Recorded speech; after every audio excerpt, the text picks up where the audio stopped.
उन्होंने उस समय की जीवन शैली को देखा जब भारतवर्ष में धर्म के नाम पर अत्याचार हुआ करता था। महामती श्री प्राणनाथ जी ने ये सब देखा, देश विदेश का भ्रमण किया। उन्होंने उस समय लोगों को अलग अलग प्रकार से विभक्त रूप में देखा। कुछ लोग सामाजिक रूप से विभक्त थे तो कुछ लोग धार्मिक रूप से विभक्त थे। सामाजिक रूप से बंटे हुए लोग विभिन्न वर्ण और वर्ग के माध्यम से बंटे थे और धर्म में विभिन्न संप्रदाय, मत एवं मतांतर के माध्यम से बंटे हुए थे। तो उस समय उन्होंने सबको एक मंच पर लाने के लिए प्रयत्न किया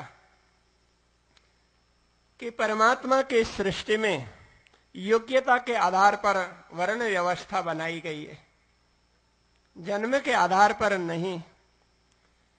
यदि शारीरिक रचना के आधार पर देखते हैं तो सारे मनुष्यों में प्रकृति के आधार पर, स्थान के आधार पर थोड़ा बहुत अंतर है, किंतु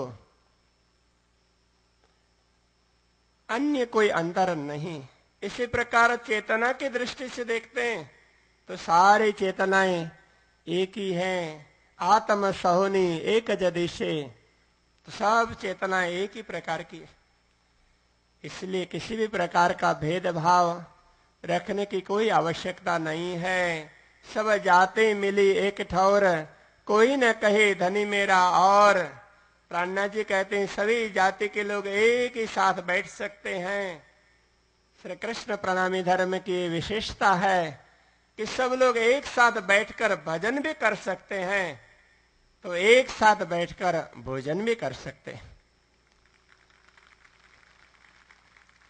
हाँ, अध्यात्म में हमेशा शुद्धता की आवश्यकता होती है, वह बाह्य शुद्धि हो और अंतर शुद्धि हो।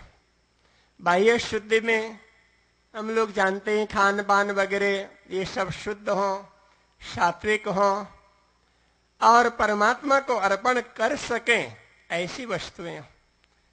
और आंतरिक शुद्धि में हमारे भाव शुद्ध हो, हमारे विचार शुद्ध हो, तो उसके आधार पर हमारा व्यवहार शुद्ध हो सकता है, हमारी वाणी शुद्ध हो सकती है। महामती श्री प्राणनाथ जी ने विभक्त समाज को संगठित करने के लिए समरसता का एक संदेश दिया, जिसके आधार पर सभी कुल में पैदा हुए लोग एक मंच पर बैठ सकते हैं, एक ही साथ में बैठकर मिलकर सब कार्य कर सकते हैं। मनुष्य की योग्यताएं हैं, योग्यताओं के आधार पर कार्यों का विभाजन वो तो परापूर्व काल से चल रहा है और आज भी वो है और भविष्य में भी वो रहेगा ही।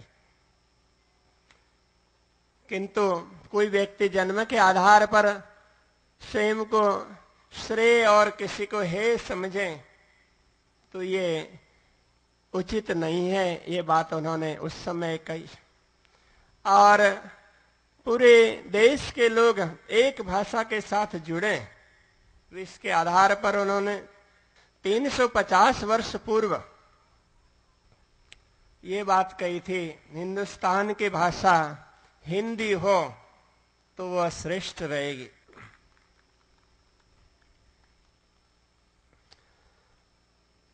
महात्मा गांधी अपने जीवन का उल्लेख करते हुए कहते हैं, सर रिचर्ड एटनबरो ने गांधी फिल्म के माध्यम से गांधी जी के द्वारा यह कहलाया। गांधी जी कहते हैं my family sect was Pranami, Hindu of course. Gandhi ji की माता पुतलीबाई इस संप्रदाय के संस्कार से संस्कारित थी, इसलिए उन्होंने गांधी जी को परदेश जाते हुए जो 5 वस्तु का नियम दिलाया था, तो वो श्री कृष्ण प्रणामी धर्म के पंच वस्तु निषेध का ही नियम है। पंडित प्यारेलाल जी ने इस संदर्भ में विभिन्न क्षेत्रों में उल्लेख भी किया है। अहिंसा की बात महामती श्री प्राणनाथ जी ने मात्र भौतिक आधार पर नहीं, आध्यात्मिक दृष्टि से भी समझाई थी। उन्होंने अपने 12 शिष्यों को औरंगजेब को समझाने के लिए भेजा, तो उसमें यही संदेश था कि परमात्मा सबके एक है।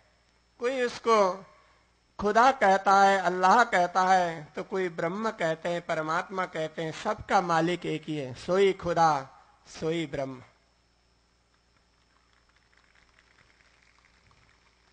उनका ही संदेश लेकर महापुरुष इस दुनिया में अवतरित हुए। उन्होंने देश काल और परिस्थिति के आधार पर संदेश दिया। तो उनकी उपदेश शैली में भिन्नताएं हो सकती है, किंतु तात्विक अंतर नहीं है। इसलिए धर्म के आधार पर हम किसी को भी दुखी नहीं कर सकते। उन्होंने धार्मिक मान्यता के आधार पर अत्याचार को रोकने के लिए प्रयत्न किया। एक और उन्होंने समझाने का प्रयत्न किया। जब उसमें ज्यादा परिणाम नहीं आते दिखे, तो उन्होंने पूरे राजपूताना का परिभ्रमण किया और राजा महाराजाओं को जागृत करने का कार्य किया। दिल्ली से सबसे पहले वे आमेर पहुंचे। जयपुर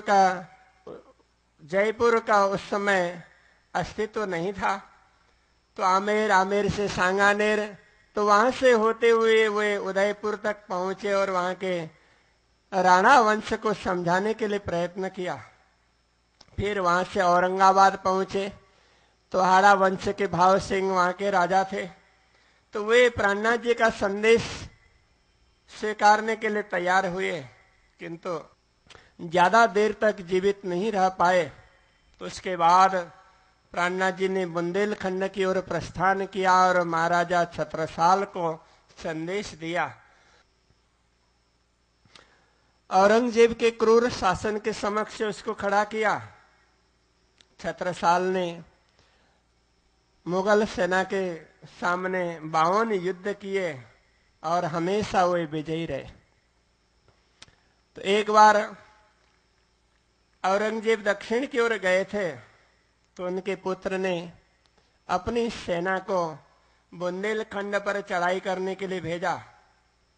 सर जदुनाथ सरकार हिस्ट्री ऑफ औरंगजेब में लिखते हैं कि जैसे औरंगजेब को पता चला, तो उन्होंने अपने पुत्र को पत्र लिखकर भेजा, जिसके कारण दिल्ली से आगरा तक पहुंची हुई सेना वापस बुलाई गई। तो इस प्रकार के अनेक कार्य महामती श्री प्राणनाथ जी ने समाज सुधार की दृष्टि से, राजनीतिक दृष्टि से, आध्यात्मिक दृष्टि से, धार्मिक दृष्टि से अलग अलग प्रकार से उन्होंने समाज को उत्कृष्ट बनाने का प्रयत्न किया है। आज श्री कृष्ण प्रणामी धर्म का प्रचार और प्रसार देश विदेश में फैला हुआ है। तो इसमें धार्मिक कार्यक्रमों के साथ साथ 2 मुख्य मुद्दाओं पर ध्यान दिया जाता है, एक शिक्षा और दूसरा स्वास्थ्य। जहां कहीं भी कार्य होंगे, कोई भी संत किसी भी क्षेत्र में कार्य करते होंगे, तो उनका मुख्य उद्देश्य धर्म के साथ में ये 2 होंगे। कहीं स्कूलें चलती होगी, विद्यालय महाविद्यालय शोध संस्थान वगैरह चलते होंगे, तो कहीं सामान्य औषधालय से लेकर विभिन्न सुविधाओं से युक्त हॉस्पिटल एवं अलग अलग प्रकार के कैंप्स वगैरह चलते हैं। तो